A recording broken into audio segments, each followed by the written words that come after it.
Hillary Rodham was 16 when she first ran for president. It was February 1964, her junior year of high school in this town of steeples and lawns on the rail line to Chicago. She was vice president of her class, and one of 5 students running to lead the student council for the next academic year. Student rock bands played in support of candidates in the hallways and cafeteria of Maine East High School. "Stop mudslinging before it starts," the school newspaper opined. "Keep this election clean." No girl had ever held the job before. The boys would run for president, and the most popular girl would run for secretary, says classmate Tim Sheldon, who was one of Hillary's rivals and is now a retired judge in Elgin. Years later, in her memoir, Hillary recalled a boy telling her she was really stupid if she thought a girl could win. But it was 1964, and she wasn't even the only girl in the race. "It wasn't acrimonious in any way," says her female rival, Jackie Anderson Griesemer, who has fonder memories of the campaign and is now a retired speech and Bible teacher in Texas.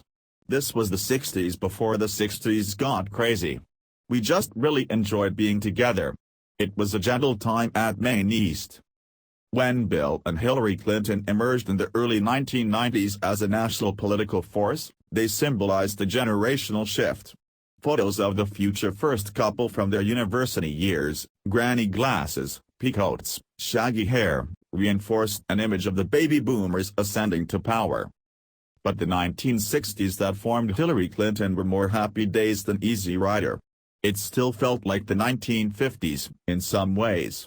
She may have burned with an ambition that would soon be recognized as feminist, but her politics and upbringing were conservative. She cheered for Republican firebrand Barry Goldwater that year over Democrat Lyndon Johnson. Park Ridge was a world that hadn't quite recognized how much it was changing, nor how much more lie ahead. It was still a place where no girl had been elected student council president, but it was becoming one where a girl knew that she could run. Gas lamps still lined Main Street in the early 1960s.